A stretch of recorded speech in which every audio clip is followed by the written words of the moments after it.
and welcome everyone to Flow-etry Academy. This program was made possible by a grant from Lift Every Voice. Lift Every Voice is presented by the Library of America in partnership with the Schomburg Center for Research in Black Culture and funded by the National Endowment for the Humanities, the Andrew Mellon Foundation, and the Emerson Collective, with additional partnerships from Ball State University's Office of Diversity and Inclusive Excellence. Along with this program, we would like to recommend the book called African American Poetry, 250 Years of Struggle and Song by Kevin Young. This is a Library of America anthology. I am Tanisha Harris, one of the organizers of this program. I am also the supervisor of Connection Corner Technology Branch of Muncie Public Library. I would like to take a minute to remind everyone of the Poetry Slam Showcase that will be coming up on January the 9th. There are 4 prizes of $25. If you would like to join the Poetry Slam, please email me at tanishaharris@munpl.org or Richard Bowman at rabowman@bsu.edu. And I have also put that information in the chat so that it's right there for you to access. Another one of our organizers is Richard Bowman. He's a Ball State University grad student. He has an immense love of poetry and poetry slams and really is good at his job. So Richard will tell us the rules and introduce to us tonight his topic. So I'll turn the program over to him and let him get started. Richard, it's all yours. All right, thank you so much. Yep, I'm Richard, and of course, just quickly to get started today, just very simple kind of guidelines for the space, things to remember. When we enter into this space, what makes poetry so great is that it can be very personal, it can be very honest. So when we come into this space, we come into it with a mindset of understanding. If you come at it with that mindset, then you have a better chance of just absorbing and learning and understanding what's going on rather than judging and, having inner turmoils come out. Also, just respect, very simple. We respect the space, we respect people, anybody that has their opinion, we try not to offend and be harmful in this space. But today I figured it would be kind of a little bit of a fun day, kind of just going off of working inspiration. It's one form of kind of working your own inspiration. And let me just share my screen real quick.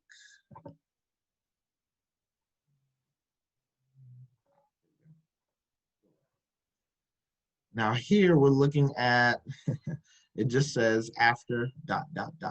And it's like that, just kind of going as far as the after poem. And when I say the after poem, I mean more so that poem that is either following in the style or inspired by another poem, if that makes sense. If I'm making sense with this here, I'll just move forward and we can jump to what I'm talking about here. So for the first examples here, we have 2 poems, one by a personal favorite of mine. If anyone knows me, they know this poet is one of my favorites. His name is Stephen Willis, an amazing poet, and another by Damian McClendon. Now, we're going to discuss these 2 poems at length, but I'm going to play them one and then the other for you, just so you can kind of form the ideas in your mind before we jump into it.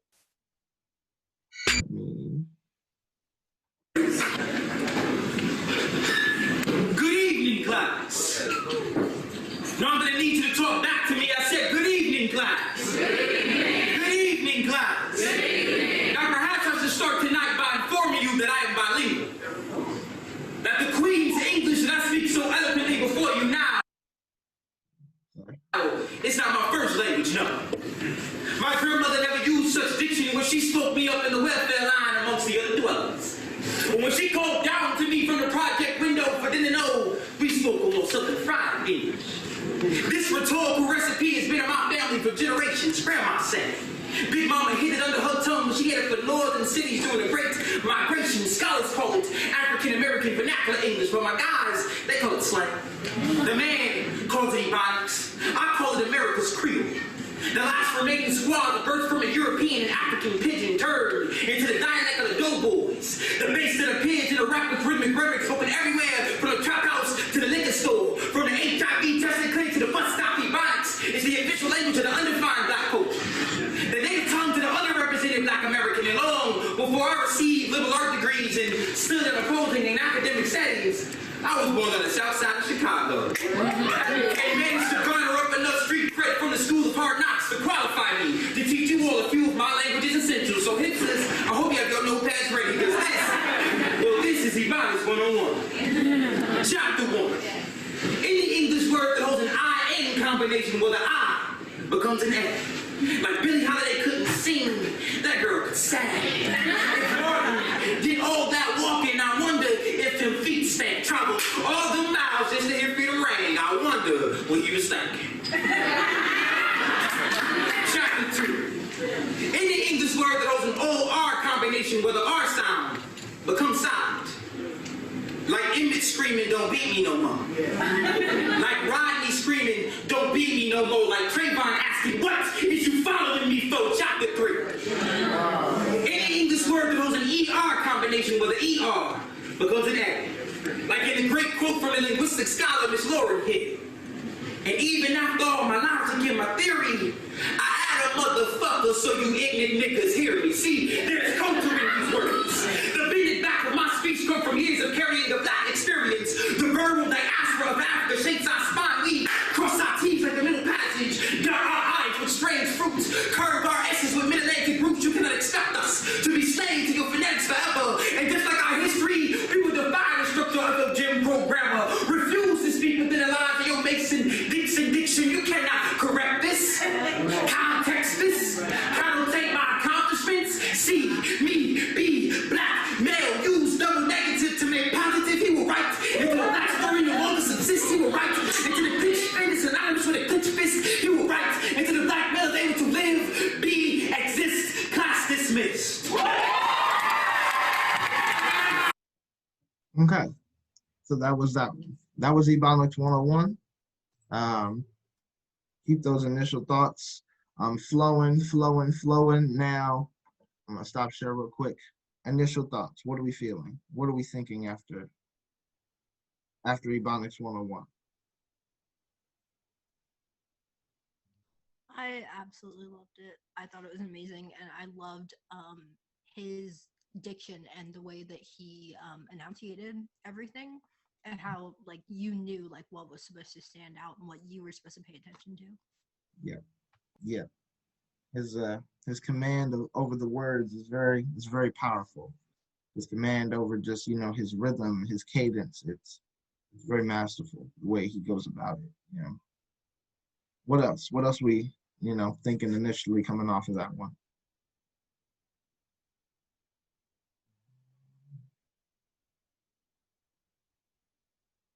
Anybody? Okay, I'm gonna get this next one going then.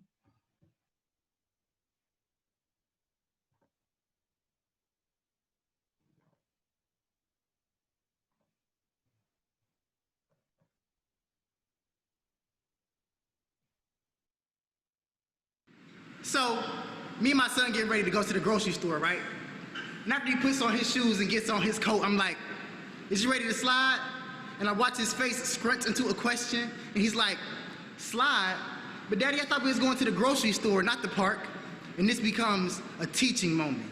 One of my child's first lessons in slang. And I'm like, nah, when I say, is you ready to slide, I mean, is you ready to go? Slide just means go somewhere. And this is how I hand down the closest thing we have to a mother tongue. We say stow instead of store, and I watch our great-grandparents walk a great migration north up the back of his throat. He says yo instead of your, and a garden of mouths blossom off his tongue. I'm teaching my son how to speak two languages, the one that will take you away from home and the one that will bring you back to it, the one that sounds like shaka shackles and shattered chains, and the one that will sing a song so good it'll sew a soul back together. There's power in these words that comes from a time when our survival depended on white people not being able to understand what we were saying to each other, when we couldn't just say, let's go. So we spoke in code like, I'm about to bounce, like we gotta dip before massa peep. This plan to escape this underground railroad of a language, this ability to transform the meaning of words, this a reflection of how we turn tragedy into triumph, how we make a way out of no way, add some seasoning to a colonizer's tongue, give it some flavor. They used to say everything black was bad. We said, you damn right I'm bad. Gave us nothing but chitlins to eat. Now we putting the stank on everything, yeah? We the shit, but they wanted us buried beneath the bricks of a Birmingham church, married to nothing but our death, destined to nowhere but the bottom. But look, y'all, look how fucking fly we is. I'm teaching my son to never be a caged bird, boy. You might not have no wings on your back, but you got them in your heart. So maybe you can't fly, but you can be fly. Put us down, watch us defy gravity, watch us refine reality for ourselves, watch us reimagine our whole world through these words we use. If we the motherfucking bomb and these verbs be fused, these verbs infused with the blues and all that jazz, this world broken, so this slang be a tool for that ass. So I'm teaching my son how to fix his tongue to say we gon' be alright, like God ain't never left, like God be writing verses to our heartbeats, beating instrumentals on our eardrums, our father freestyling in our mother's tongue, this family reunion of a language, this place inside our blossoming mouths. We don't die, we dialect. I'm teaching my son the meaning of a word. Now he be like, Daddy, I'm ready to slide. And I'd be like, word. And he'd be like, word.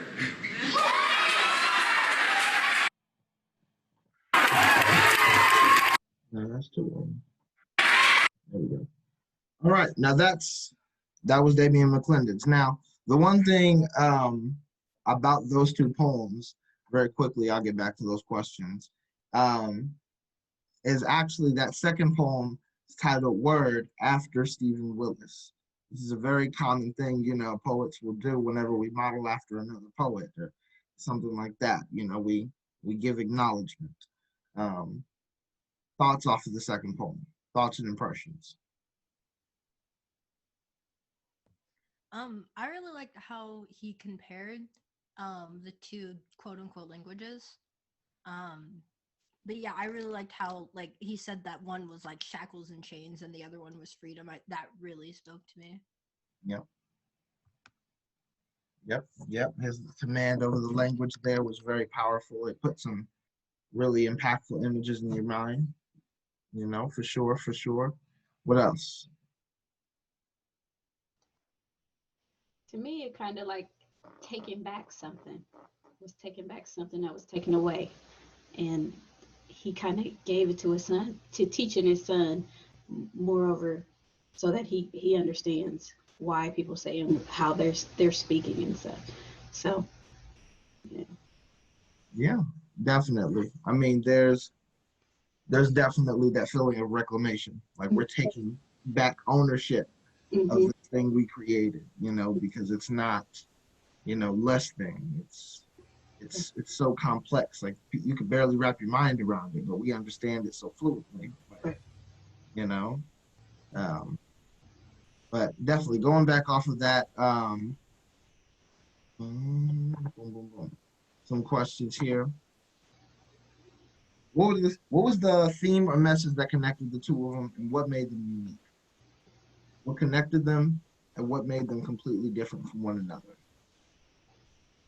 They was connected by the use of ebonics, by, like I said, using words to mean that means something that is supposed to mean something, but they mean something else to somebody else. Yeah, I mean, yeah, it was all centered around ebonics, you know, for the most part. That was the central theme. That was the language it was written in. That was, you know, what it was defending and everything like that, and played off of that general idea of, you know, ebonics is not just this collection of words. You know, there's this, its own dialect and its own variation of English, of the English language. You know, and it's so complex and so interesting how we weave words together and how we break them down and combine them and just make them whatever we want them to be. It's really interesting dialect that we've created with AAVE, African American Vernacular English. What else have we noticed? What else makes them connected or unique? What separates them from one another? What makes them just completely different poems at the same time? What do you notice?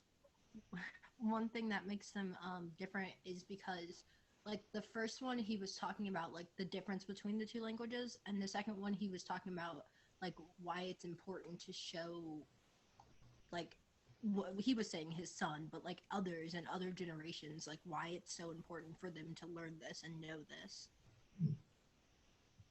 Yeah, definitely. I mean, with the messages that they were speaking, I mean, the second one was definitely a lot more focused on, you know, we need to hand this down and why. But just exactly like you said, why we need to hand this down, you know, generation to generation. The first was much more direct comparison between American Standard and African American Vernacular English. Was much more explanatory in that manner. But you can see definitely for sure like how they play off of one another and how one was kind of inspired by the other in that sense, which leads into actually the writing today. So to kind of get those creative juices flowing today and keep things moving as well. All right, write a reaction poem and the style of one of my personal favorites, Tucker Bryant's Oreo. This is an older poem. This is an older video, but I love this poem. I think it's phenomenal. And I kind of want you to write an after Tucker Bryant poem. You know, whatever the first thing, the first powerful image that this poem brings to your mind, I want you to write it down. And then after the poem's done, we'll take maybe 15 minutes or so. We'll write it out and then we'll see what we come up with. All right.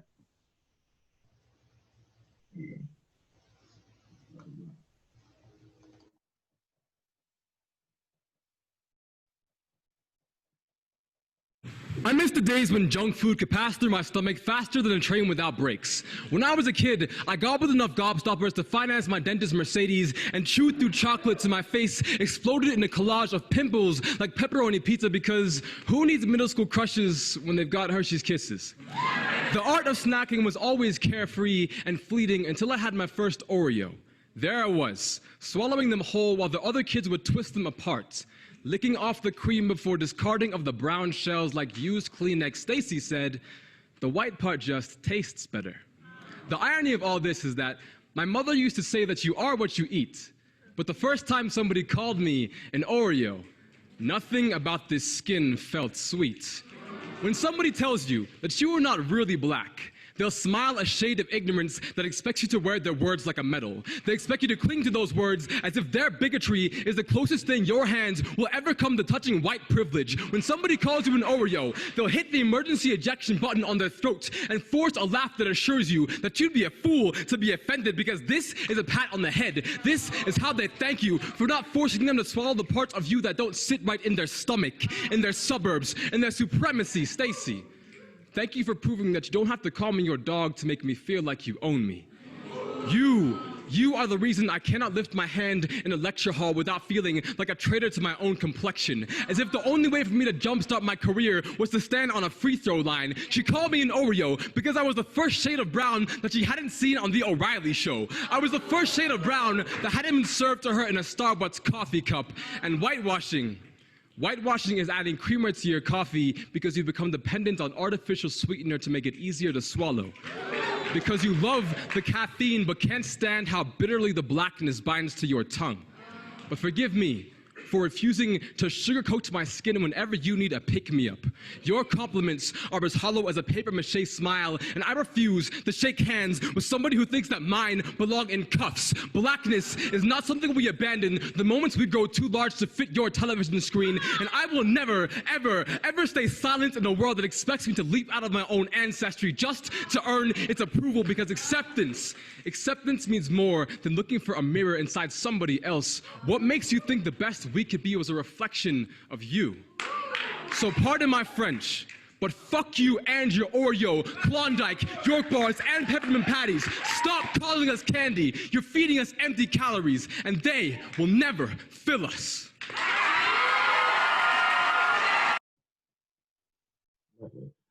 From the amazing Tucker Bryant. Yes.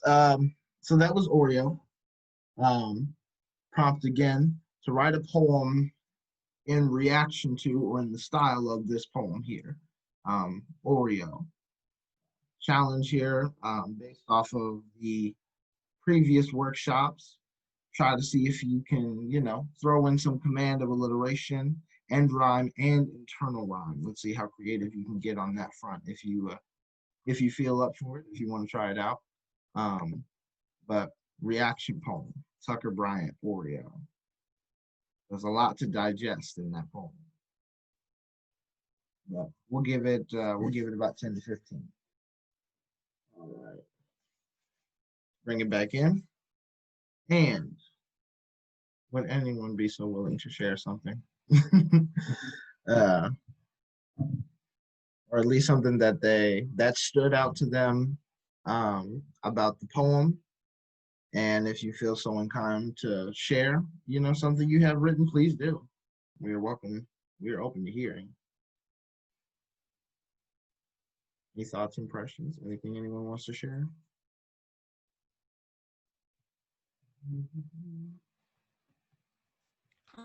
My thoughts about it. I thought it was I don't know how to word it. I thought it was amazing. I don't know. When I was a kid, I went to an all-white elementary, and then I didn't go to an all-white middle school, and so I was very in the middle of being too black for the white kids and too white for the black kids, and I felt like that was exactly what he felt. And for someone to say that out loud was I don't know, it was relieving almost. It's validating, right?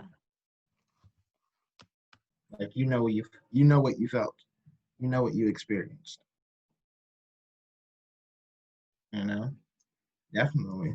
I mean, that's definitely the message he's hammering it in, throughout the poem, for sure. And I know I related to it, which is why it's been burned in my memory after all these years. Anyone else? Anybody else? Something else they want to add to it? Maybe something you've written?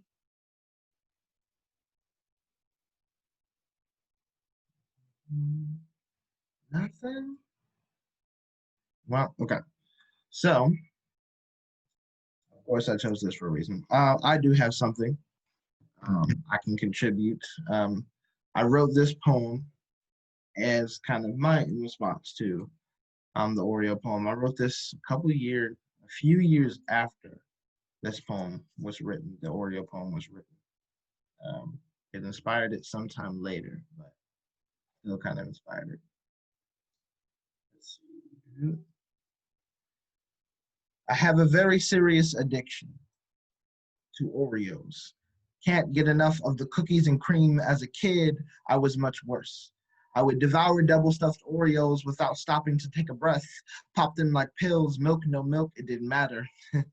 But see, in the midst of devouring these chocolatey confections, I came to a realization, you see, I'm conflicted.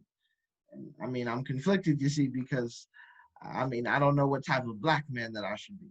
Inside of me, I strive for peace and equality, raise my fist for hashtag Black Lives Matter, hashtag melanin on fleek, hashtag we do not bootleg Black Panther. One more time, we do not bootleg Black Panther. Hashtag yes, I will always take a knee to your anthem as long as I have to earn the right to be seen as citizen.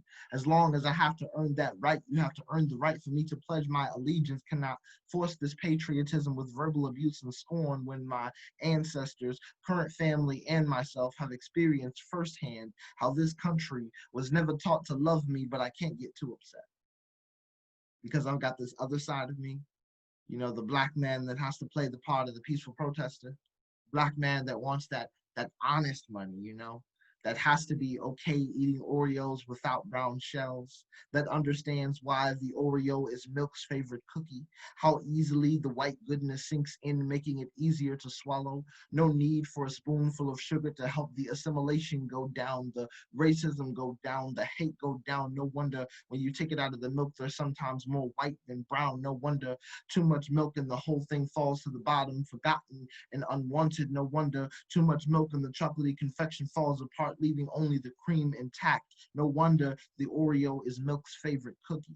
Two halves of my Blackness separated by a white moderate immune to the overwhelming nature of the white milk seeking supremacy over my Black halves, wanting to break them down, wanting to massacre my melanin, wanting to absorb me in a pool of thick white hate and drag me down into a sunken place. But my Black be bold, be resilient. My Black may be split, but my Black be strong. So I will get out. I will overcome. I refuse to get screwed by this country. Uncle Sam ain't getting this cookie. I'm too busy building my empire, so you can keep the cream to yourself. Because no longer will I compartmentalize my identity, because I understand why the Oreo is milk's favorite cookie, and I refuse to be devoured. And that is milk's favorite cookie. After Tucker Bryant, the amazing Tucker Bryant. That was my take on it. After ruminating on the poem for some time, thinking about that idea of being an Oreo, you know, because I've been called an Oreo many times in my life. And I've had to swallow my tongue on several occasions after being called an Oreo. But I also thought about what being an Oreo meant in terms of other parts of who I am and other parts of my identity, and how there's one side of me that's, you know, Rage Against the Machine, and then there's the other part that's like, well, I gotta make it, I gotta fit this mold. There's the break the mold and fit the mold versions of myself. You know, that feeling, you know, that I get. But that's my take on it. Did anyone else have a different take on the poem? You know, anything else they thought about this could apply to in their lives? I definitely, the Oreo stood out to me like a lot, but I definitely went for more of a whitewash kind of thing, because recently someone said something stupid. So I've like wanted to write about it, but I don't know, it's difficult for one, and I don't know, I feel like I don't have the words or even like the right to sometimes.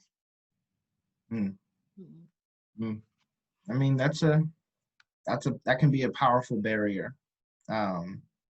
Just kind of that idea of not just, I mean, it's already difficult to write when you don't have the words, but even more so, you know, when it's like, you know, should I, you know, do I give myself that space? Like, am I even able to? And I can tell you one thing for sure, I've had that exact same moment myself. I've had those moments. And one thing I can say is that eventually you know where those lines are in the sand.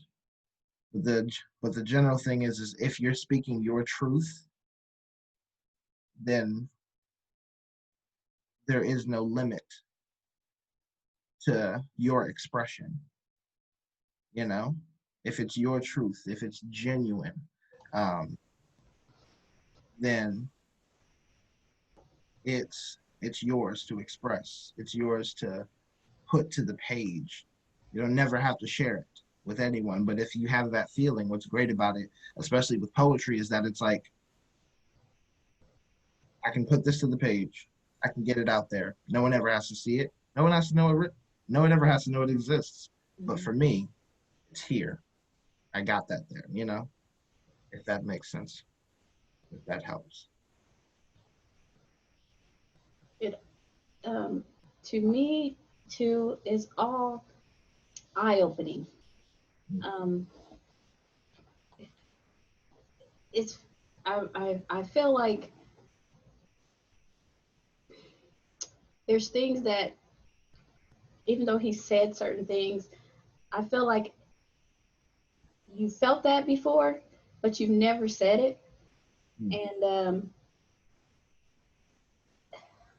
it gives me kind of mixed feelings, because I don't know. It's like, how am I supposed to feel? How exactly am I supposed to feel? Because I listened to your poem, I listened to his, and I just have so many mixed feelings right now. And but it's bringing things to the surface that I didn't think about. I never thought about. So Yeah, and that's the power.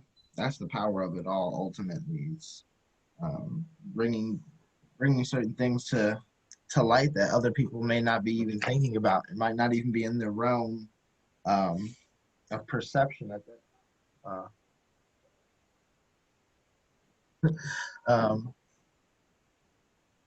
Yeah, I mean, that's something that I find to be very intentional, and I like to do, like, very intentionally, especially in my own work, is just, let's talk about the thing that we don't talk about, you know?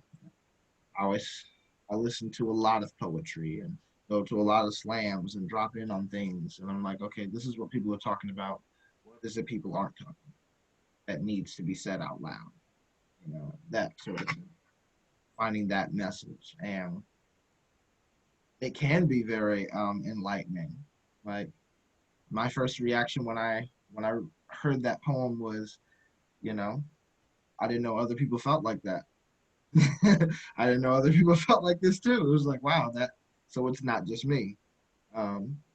But yeah, no, and it's so widespread too. I remember I gave a presentation on this sort of thing, and it was for a predominantly white audience, and I was talking about that and describing that and microaggressions, you know, and saying it's things like that. It's where they're like, oh yeah, so they assume certain stereotypes, but then other times when they see that I'm not that, they're like, oh, so you're not one of those Black people. And it those underlined very heavily. And whenever, it was always a package deal, you know, whenever being called an Oreo in that manner. It's a very powerful and kind of freeing feeling to hear also that it's like, okay, someone else has been through this. This is real. This is not in my head. You know, this actually happened. That sort of thing. For me, for sure. Anything you want to add more? Feelings, thoughts, impressions, insights?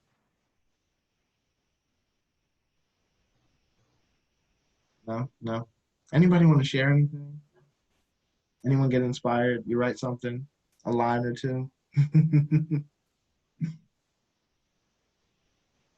No, nothing. And it definitely needs a lot of work. But Hey, first draft is never perfect. I like that you're whitewashed. You said tears ran down my face drained of all emotion, but you didn't understand. I'm not whitewashed. I'm just not your kind of Black, but I'm Black. Black as the roads my ancestors paved. I'm Black as the fists raised in the air.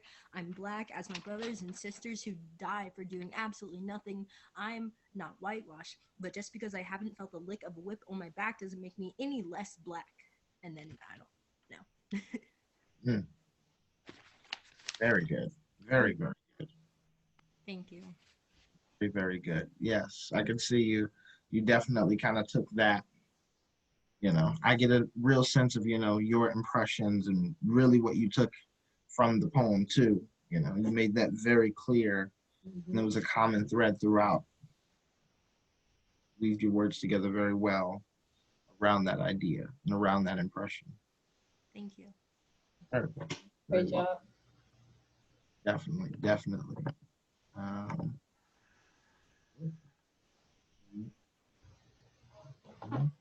Okay. So, next thing up on the docket, discussing just real quick.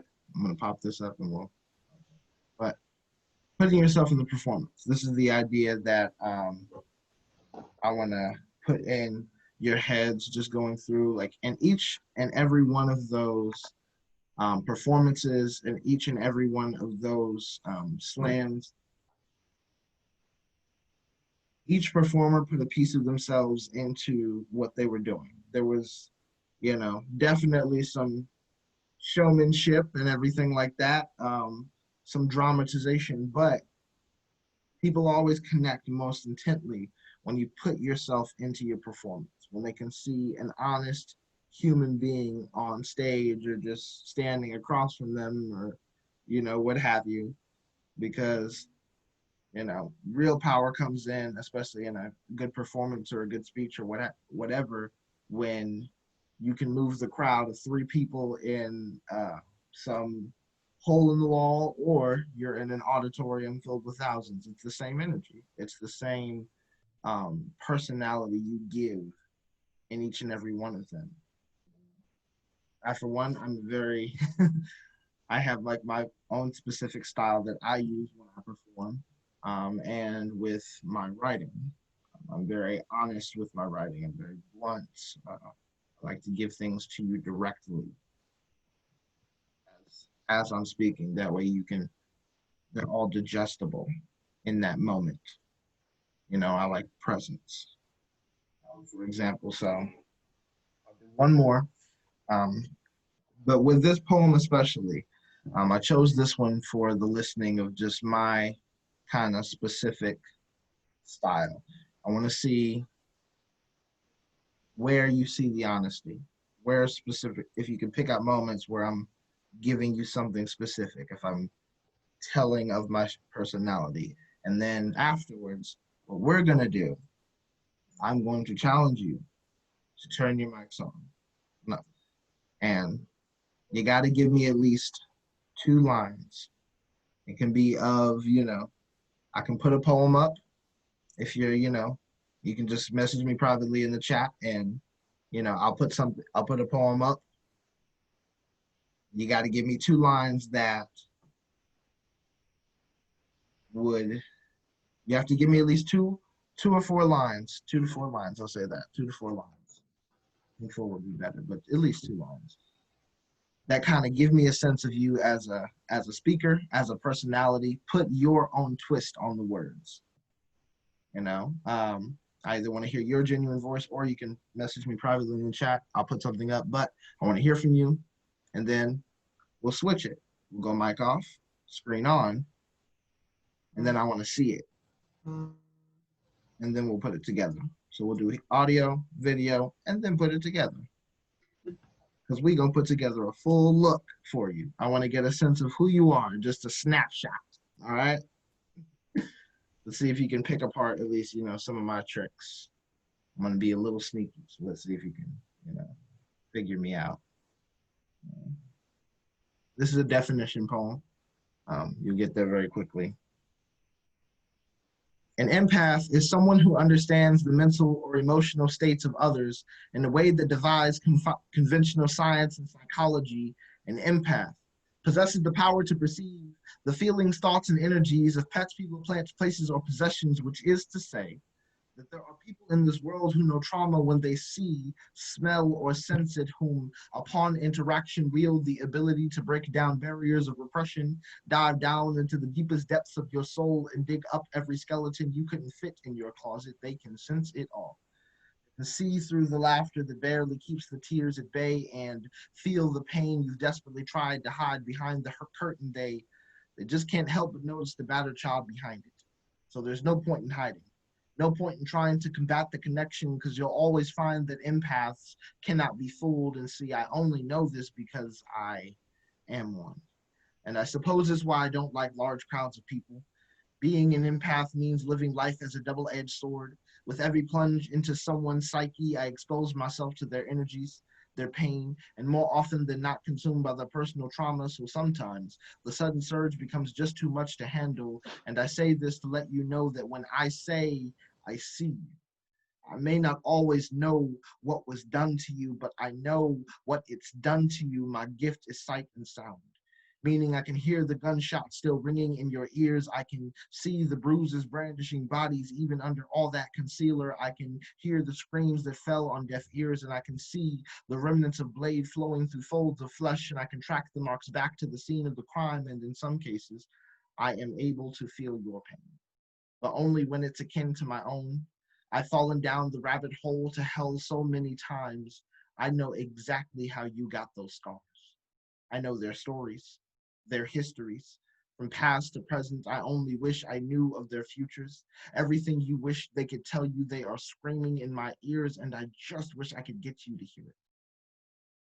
Then the reality of ignorance being synonymous with euphoria becomes ever so evident in my mind, and I am able to forgive you for wanting to deny the hurt, but you'll never know just how much I envy you for being able to deny the hurt, and I hate that I can't say that out loud without huddled masses trying to absolve me of anguish, but I refuse. You can't have it. It's mine. I don't share pain, and I never intended to feel yours.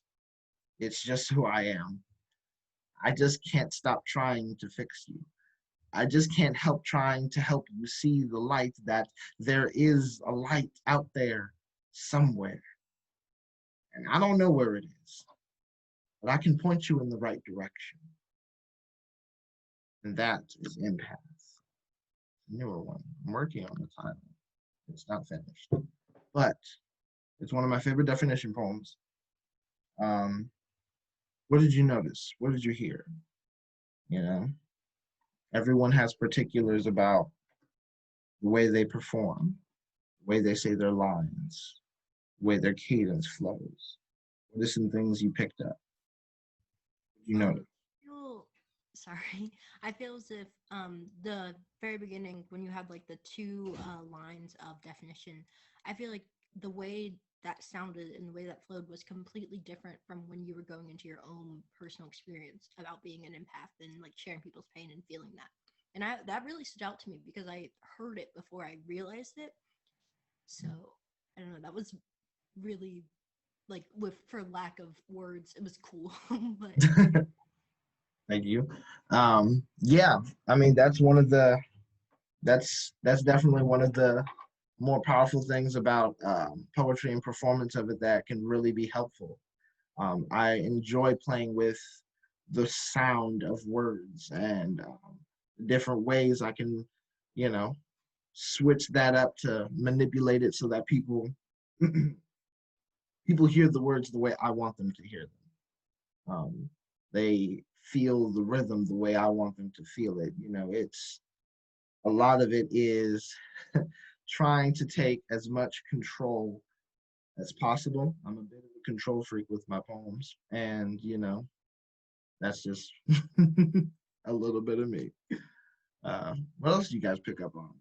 Just in that, in my delivery, my cadence. What was I repeating any sort of rhythm? Was I showing you anything specific in any places? What was my emphasis like? What did you pick up on?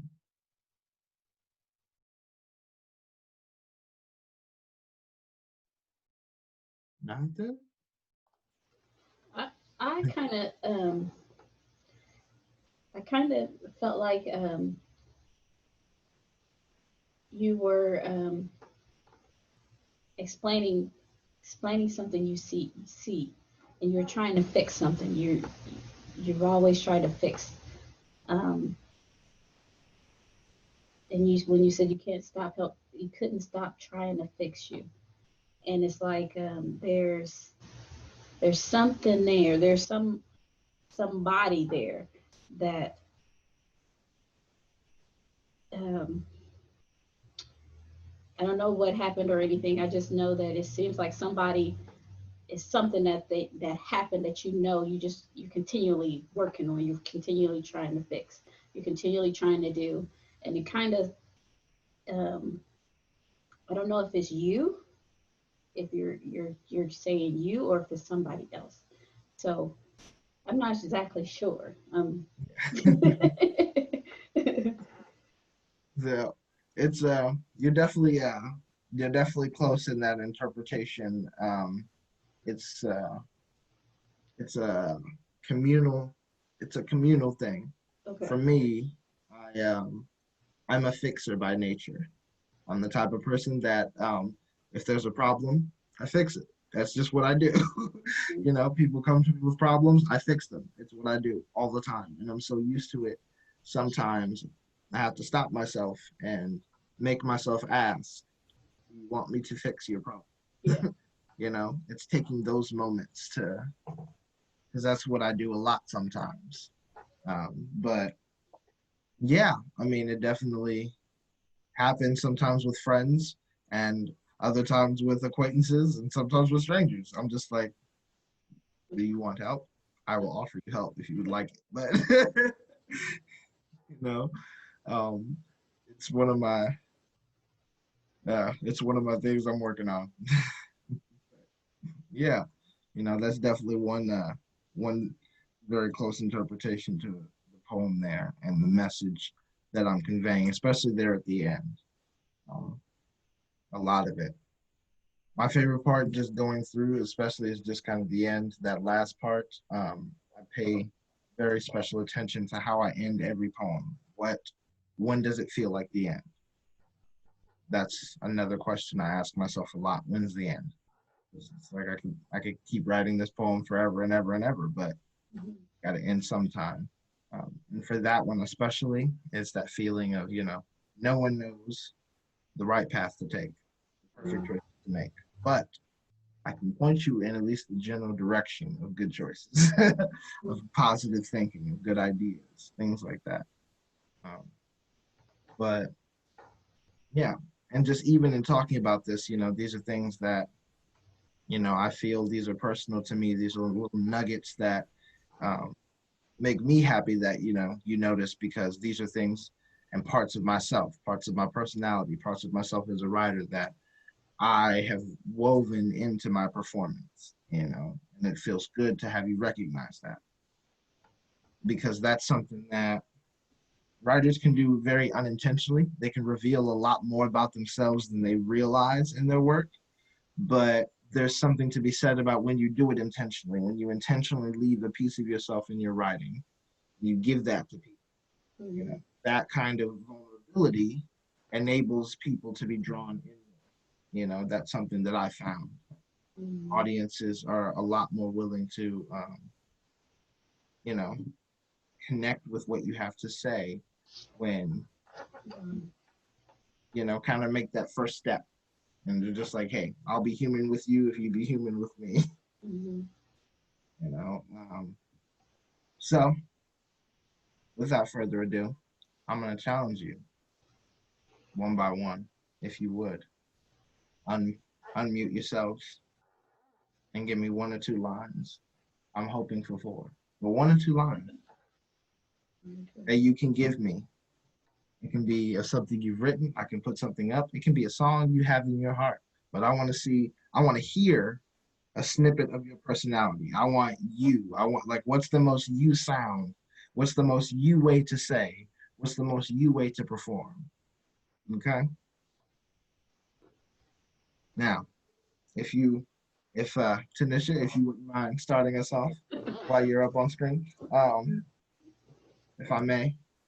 Okay. You don't have to, but I would like for you. I'm totally winging this, okay? That's fine. Okay. That's fine. Have fun with it. That's the important part. So about me.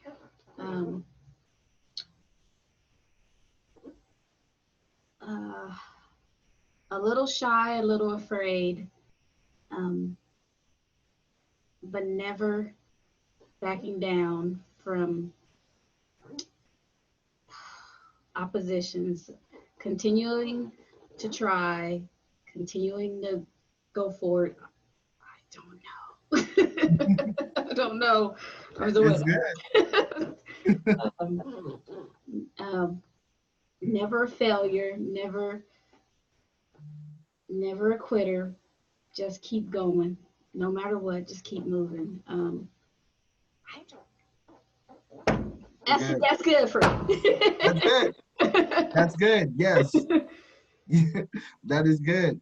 You nailed that.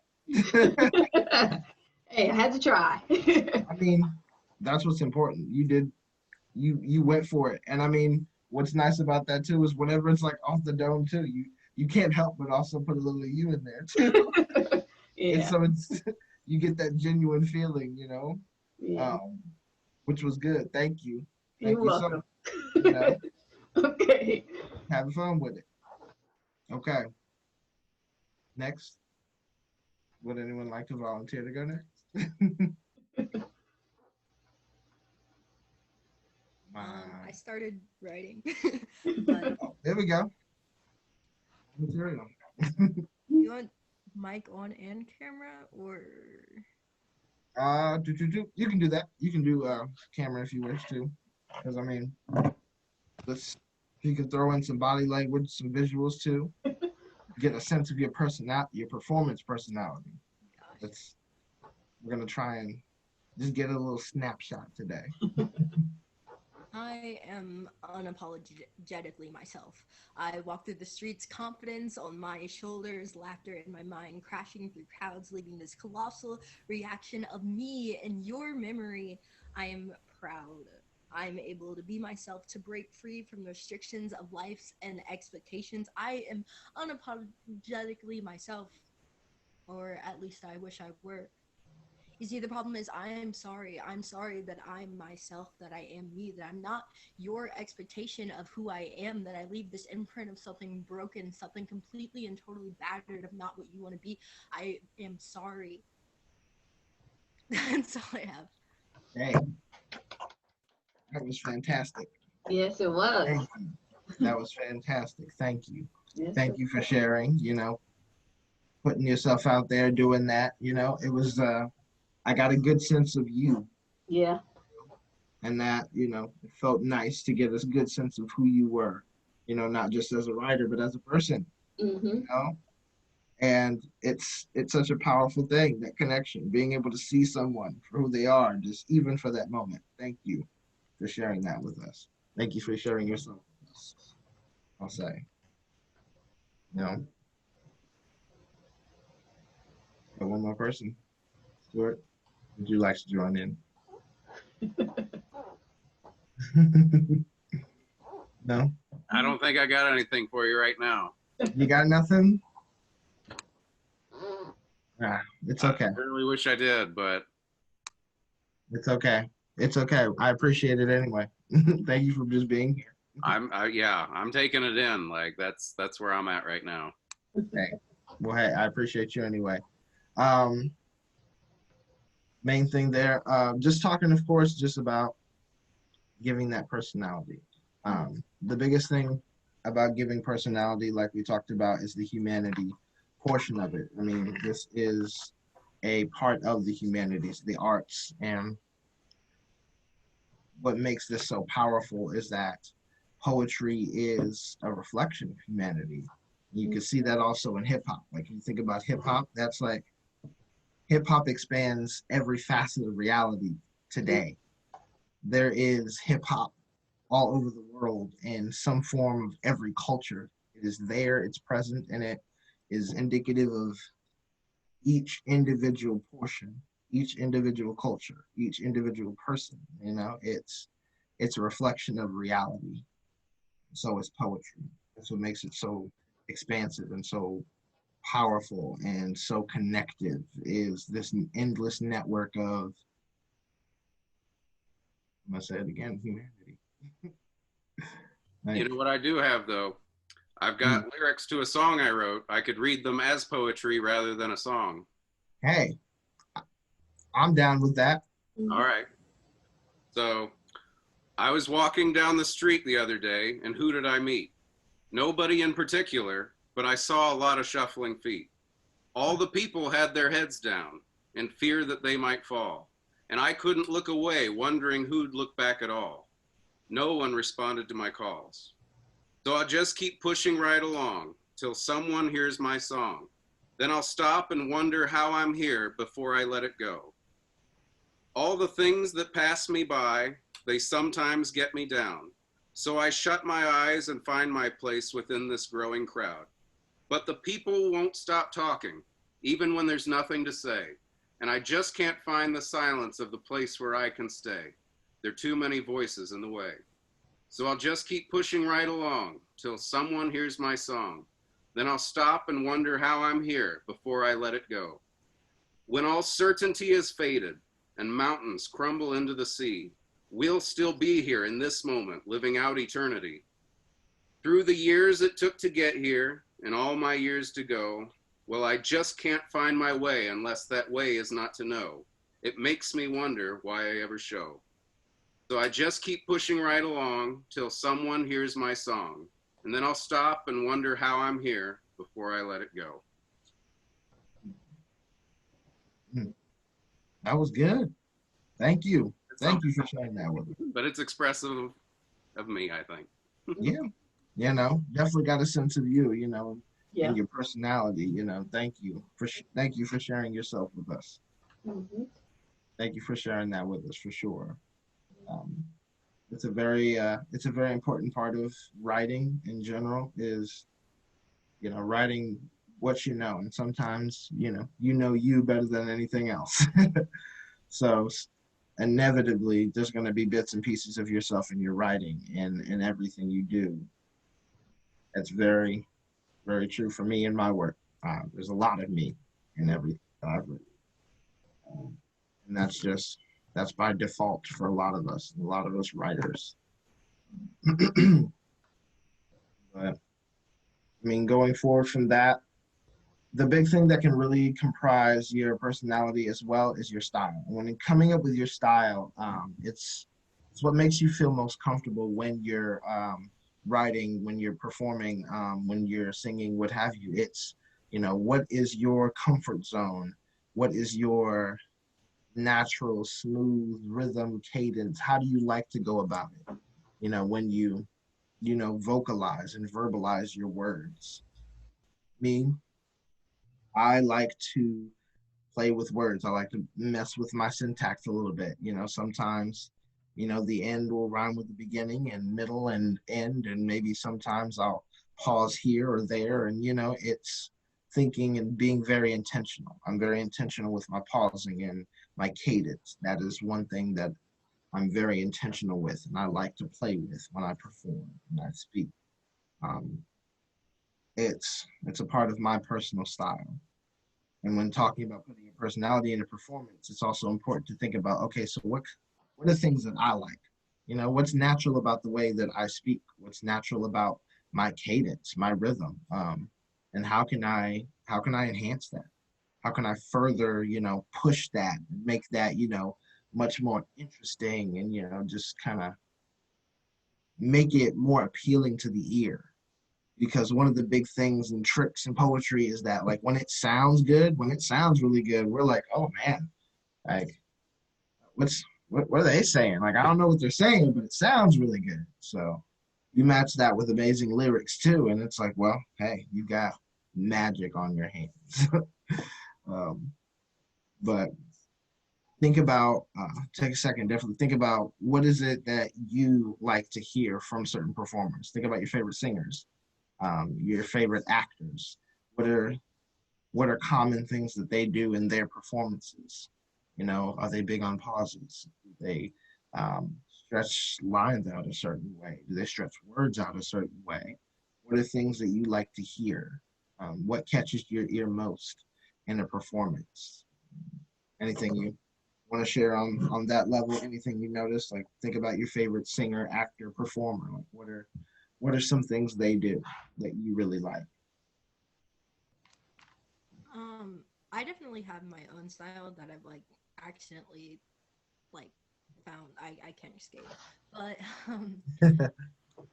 I like when it comes to like singers and artists, I think I like pauses. I love like dramatic pauses, and what really speaks to me is the ones that don't especially need music.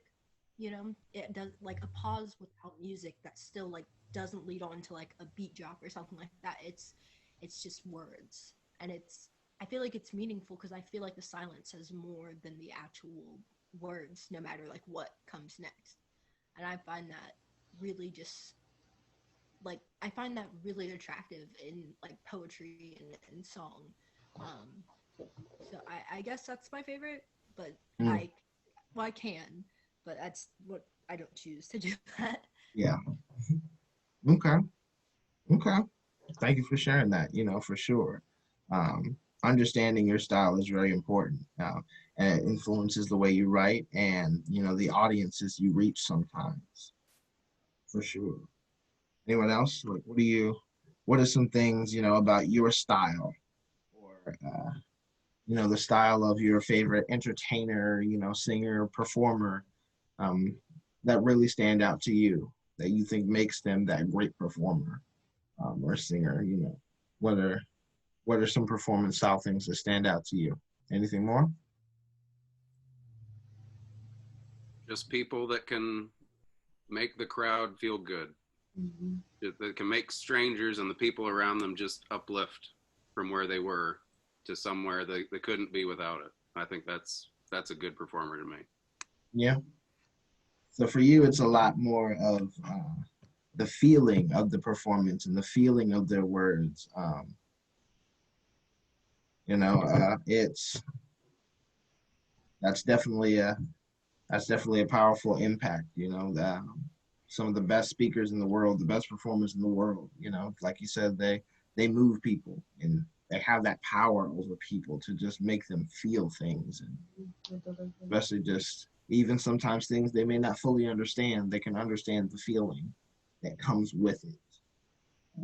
That's something really powerful in any poet's tool, is allowing people to feel something even for a moment that they may not have expected to feel, and they may not be used to feeling, might not be their experience, but they get a sense of it. For sure. Anything else?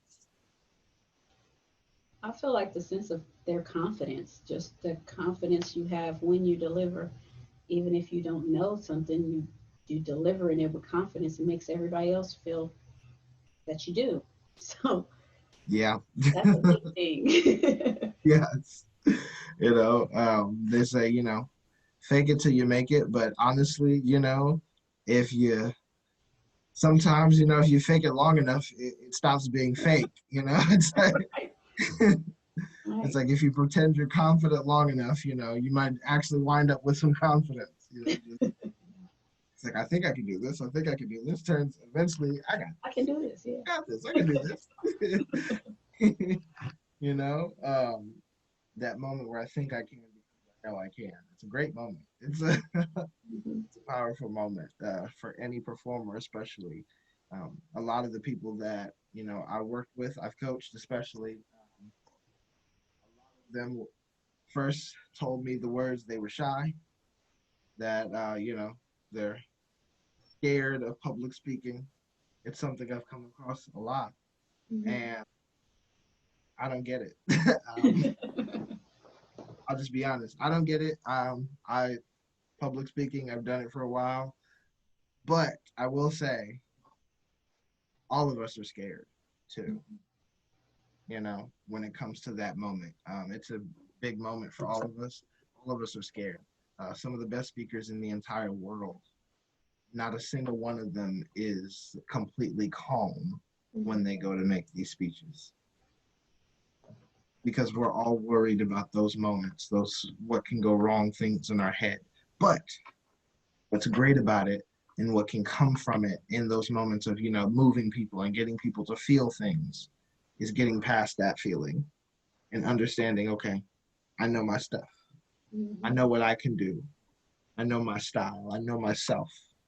This is what I'm going to do, and do that. Leave it all on the floor. And it's a very honest moment. And when you get that, it's very powerful. It's very life and self-affirming, you know, when you get to have that experience. Okay. Well,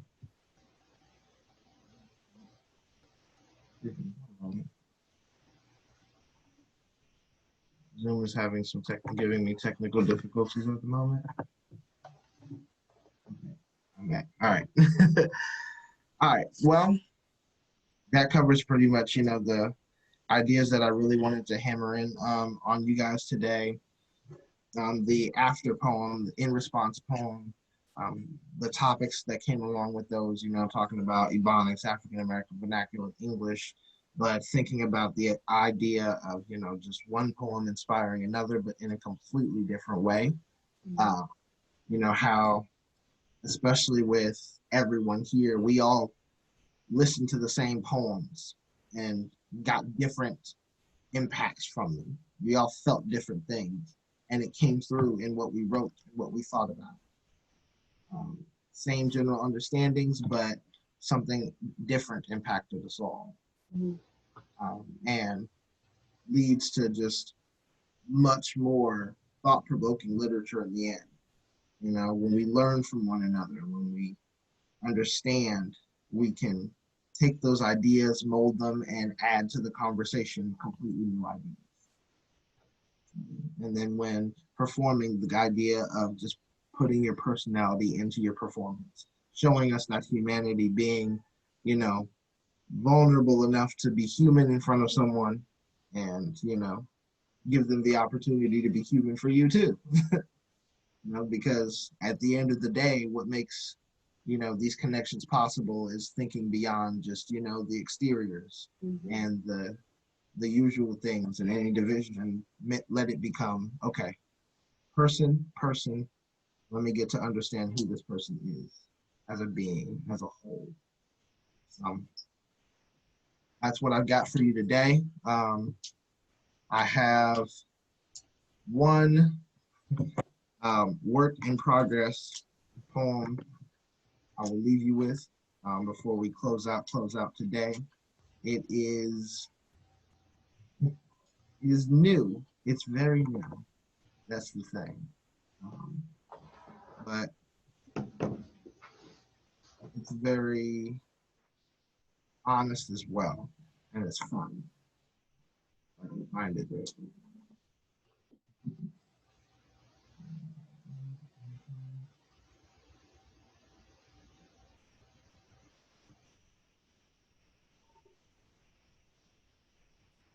Okay. Lately, I've been going back to some of my rhyming days and rhyming poetry. I stopped doing it for quite some time, but I've gone back to it, and I've kind of been working on my style when it comes to rhyming. So this is just something that's been in the works, and we can close with this today. I call myself an evolving artist because the hardest part about doing this is always maintaining relevance when you want to say to hell with this because they ain't filling your messages. But these days, my work mostly consists of vestiges of restfulness as far as the eye can see.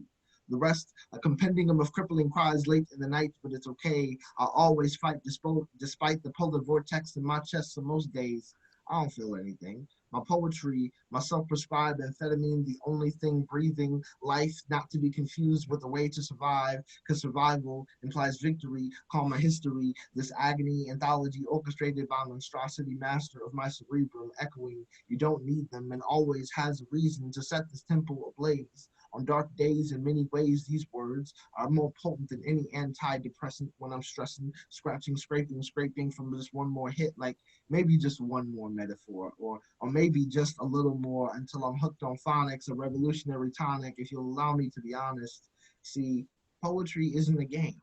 Sometimes I need it for a payday, but I don't do this here for play. I see I spit so legitimate, I wonder if you can handle it with care. Because I'm fragile, a shattered porcelain projection bound by sheer force of will. I need this. because I ain't in it for the thrills. You know, this mind, it instills me with rage, with a yearning for sometimes self-destruction. But, you know, when I spend too much time trying to impress other poets, I succumb to the stoic, but you never even know it. So you mastered these emotions when I was 10 years old. Made who I am by mountain of misery mistaken for molehill, but poetry is the remedy. But if you look me in the eye, sometimes this me you will never see. But in reality, this poem is a warm hug from my mom. Wishing that every day it could dissolve all my problems, hoping she could be with me through it all, but you knowing you might not be here one day. In the end, okay. That's as far as I got with this one. It's a work in progress. um, but I'll leave you with that. Thank you for being here. Thank you for coming into the space, you know, learning, understanding, breaking down with me. I hope you got something from this and you can take this with you moving forward. Alicia, anything you want to add to the space? I just want to remind everybody to participate in the poetry slam. Is coming up, or showcase as you want to call it. We will have prizes, so I'm asking everybody to attend. Also, next week we have one more Flow-etry class. So I'm asking that everybody invite somebody. Just I have enjoyed this and I want to keep it going for other people. So even after this tonight, we are putting these classes on YouTube. So it's on the Muncie Public Library YouTube page. So you can go there. You can always review. It's out there. So just get many people as you can to participate. And I want to thank you for coming and just spending your time with us and just giving the library and Richard and I a chance just to teach something or learn something, because I have learned a lot and I've enjoyed it. So thank you all for coming. You all have a wonderful night. Have a good one. Have a great evening, everyone.